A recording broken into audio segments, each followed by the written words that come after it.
غیر عرب لوگوں کے پاس وہ کون سی فضیلت ہے جو عرب کے پاس نہیں ہے؟ کیا کافروں کو بھی قرآن سمجھ میں آتا ہے؟ کیا کوئی ایسی قوم ہے جس کے پاس اللہ کا ولی نہ آیا ہو؟ آئیے ان سبھی سوالات کے جوابات جانتے ہیں آج کے ایپیسوڈ میں۔ بسم اللہ الرحمن الرحیم۔ ناظرین محترم، السلام علیکم ورحمۃ اللہ وبرکاتہ۔ سبیل القرآن کے اس تفسیر پروگرام میں ایک بار پھر آپ سبھی کا استقبال کرتے ہیں۔ رسول خدا صلی اللہ علیہ وآلہ وسلم ارشاد فرماتے ہیں، جس گھر میں قرآن کی تلاوت ہوتی ہے خداوند عالم وہاں پر رحمت و برکت کا نزول فرماتا ہے اور اس گھر والوں کے رزق میں وسعت عطا فرماتا ہے۔ آج آپ کے سامنے سورہ شورى کی آیت نمبر 197 سے لے کر 209 کی تفسیر لے کر حاضر ہوئے ہیں۔ آئیے اپنے آج کے ایپیسوڈ کو شروع کرتے ہیں آیت نمبر 197 سے 199 کی تلاوت اور اس کے ترجمے سے۔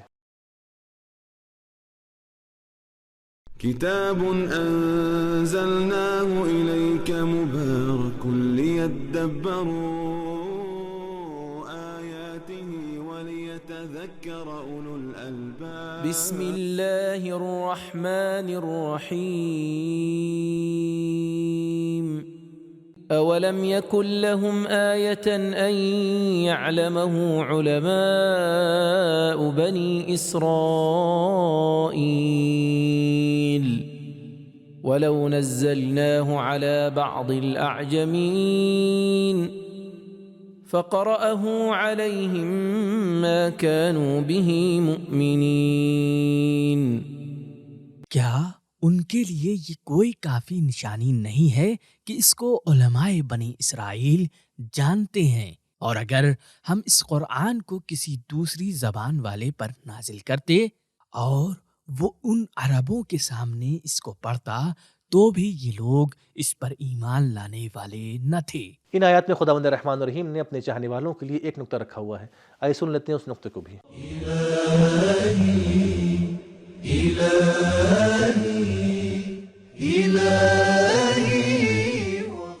امام صادق علیہ السلام نے فرمایا، غیر عرب لوگوں کی فضیلت یہ ہے کہ وہ لوگ اس قرآن کو مانتے ہیں جو عربی زبان میں نازل ہوا ہے، لیکن اگر قرآن مجید کسی اور زبان میں ہوتا تو کچھ عرب لوگ اس پر ایمان نہ لاتے۔ تفسیر کنز الدقائق۔ ان آیات کی ایک نقطے کو جان لینے کے بعد آئیے ان آیات کے پیغامات کو بھی جان لیتے ہیں۔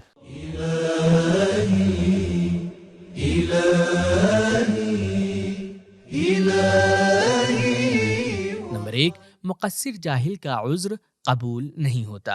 اولم یکن لہم آیا، تم لوگ اپنے علماء سے سوال نہیں کرتے، لہٰذا تم لوگ سرزنش کے مستحق ہو۔ نمبر 2، بنی اسرائیل کے علماء قرآن مجید کی حقانیت کو جانتے تھے۔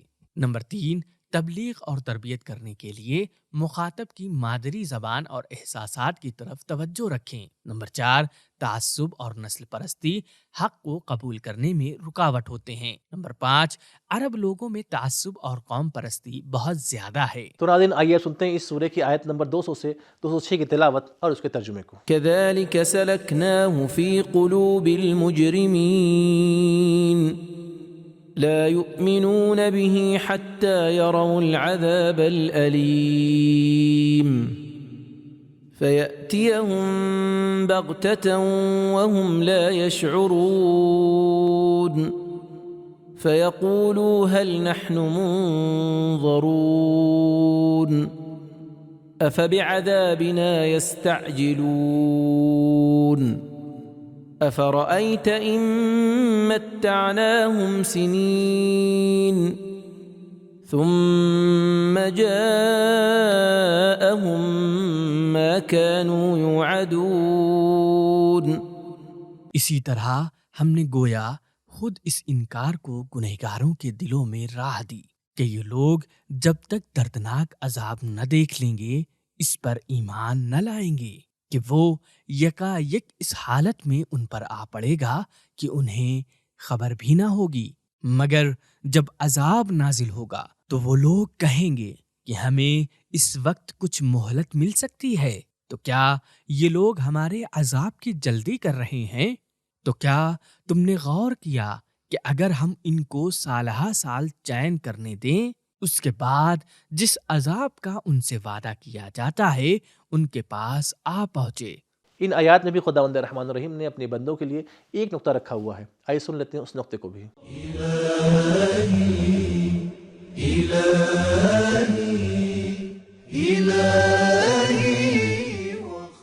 روایتوں میں ملتا ہے رسول اللہ صلی اللہ علیہ وآلہ وسلم نے خواب میں دیکھا کہ بنی امیہ ممبر پر جاتے ہیں اور لوگوں کو گمراہ کر رہے ہیں۔ جب نیند سے اٹھے تو بہت غمگین تھے کہ اتنے میں جبرائیل ان آیتوں کو لے کر نازل ہوئے۔ افرأیت ان متعناہم سنین ثم جاءہم ما کانوا یوعدون، تفسیر المیزان۔ بہترین نقطے کو سن لینے کے بعد آئیے ان آیات کے پیغامات کو بھی جان لیتے ہیں۔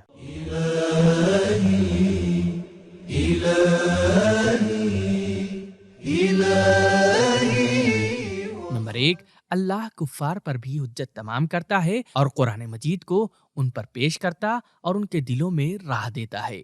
نمبر 2، اگر قابلیت نہ ہو تو قرآن بھی کارساز نہیں ہوتا۔ نمبر 3، جرم اور گناہ انسان پر ہدایت کے راستوں کو بند کر دیتے ہیں۔ نمبر 4، مکے کے مشرک عرب لوگ جس طرح قرآن مجید کے کسی اور زبان میں نازل ہونے پر ایمان نہ لاتے، اسی طرح آج بھی عربی زبان میں نازل ہونے اور دلوں میں راہ دینے کے باوجود ایمان نہیں لاتے۔ نمبر 5، مجبوری میں ایمان لانے کا کوئی فائدہ نہیں ہے۔ نمبر 6، اللہ کے مہلت دیے جانے پر غرور نہ کریں، کیونکہ موت اور اللہ کا عذاب دونوں اچانک آتے ہیں۔ نمبر 7، گنہگار لوگ موت کے وقت مہلت مانگتے ہیں۔ نمبر 8، سوئے ہوئے ضمیر ایک دن بیدار ہو جائیں گے۔ نمبر 9، وہ لوگ جو اللہ کا عذاب دیکھنے کی جلدی کر رہے ہیں ایک دن اسی عذاب سے بچنے کے لیے مہلت مانگیں گے۔ نمبر 10، جن کے دل میں مرض ہوتا ہے انہیں مہلت دینے کا کوئی فائدہ نہیں ہے۔ تو ناظرین آئیے اب سنتے ہیں اس سورہ کی آیت نمبر 207 سے 209 کی تلاوت اور اس کے ترجمے کو۔ ما اغنى عنهم ما كانوا يمتعون وما اهلكنا من قرية الا لها منذرون ذكرى وما كنا ظالمين۔ تو جن چیزوں سے لوگ چین کیا کرتے تھے کچھ بھی کام نہ آئے گی، اور ہم نے کسی بستی کو بغیر اس کے ہلاک نہیں کیا کہ اس کے سمجھانے کو پہلے سے ڈرانے والے پیغمبر بھیج دیے تھے، اور ہم ظالم نہیں ہیں۔ گزشتہ آیات کی طرح ان آیات میں بھی خداوند الرحمن الرحیم نے ایک نقطہ رکھا ہوا ہے، آئیے سن لیتے ہیں اس نقطے کو۔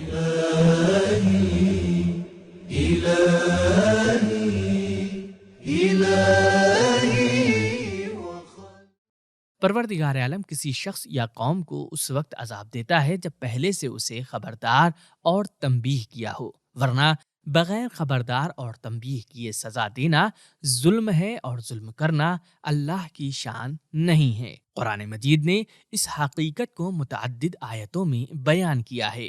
وما ظلمناہم، ہم نے ان پر ظلم نہیں کیا، سورہ نحل آیت نمبر 118۔ وما اللہ یرید ظلما، اللہ ظلم کا ارادہ نہیں کرتا، سورہ غافر آیت نمبر 31۔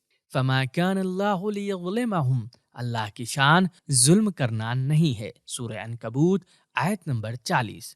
لا یظلمون نقیرا، سورہ نساء آیت نمبر 124۔ لا یظلمون شیئا، ان پر تھوڑا سا بھی ظلم نہیں ہوگا، سورہ مریم آیت نمبر 60۔ لا یظلمون فتیلا، اللہ ان پر دھاگے کے برابر بھی ظلم نہیں کرے گا، سورہ نساء آیت نمبر 49۔ لا یظلم مثقال ذرہ، اللہ ذرہ برابر بھی ظلم نہیں کرتا، سورہ نساء آیت نمبر 40۔ بہترین تلاوت، ترجمہ اور اس کے نقطے کو جان لینے کے بعد آئیے ان آیت کے پیغامات کو بھی جان لیتے ہیں۔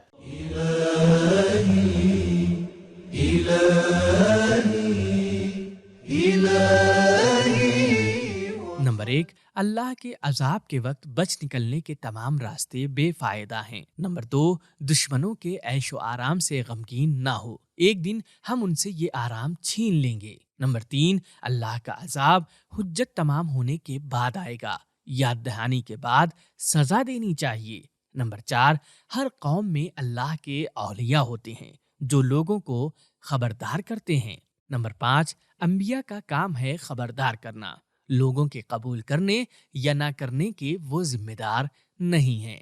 نمبر 6، انسان فطری طور پر حقیقتوں کو سمجھتا ہے، لیکن کبھی کبھی اس پر غفلت طاری ہو جاتی ہے اور اس غفلت کا علاج یاد دہانی اور خبردار کرنا ہے۔ نمبر 7، یاد دہانی سے پہلے سزا دینا ظلم ہے۔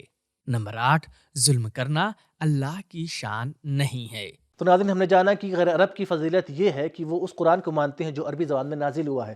کافر بھی قرآن کو سمجھتے ہیں، لیکن ان کے اندر لیاقت اور قابلیت نہ ہونے کی وجہ سے قرآن کا ان پر کوئی اثر نہیں ہوتا، اور اللہ ہر قوم کے لیے ولی بھیجتا ہے، بنا ولی کے بھیجے کسی کو سزا دینا ظلم ہے، اور اللہ ہرگز ظالم نہیں ہے۔ تو ہمارا آج کا ایپیسوڈ ختم ہوا، ملتے ہیں اگلے ایپیسوڈ میں، تب تک کے لیے خدا حافظ۔ سبیل قرآن، قرآنی سماج کی پہچان۔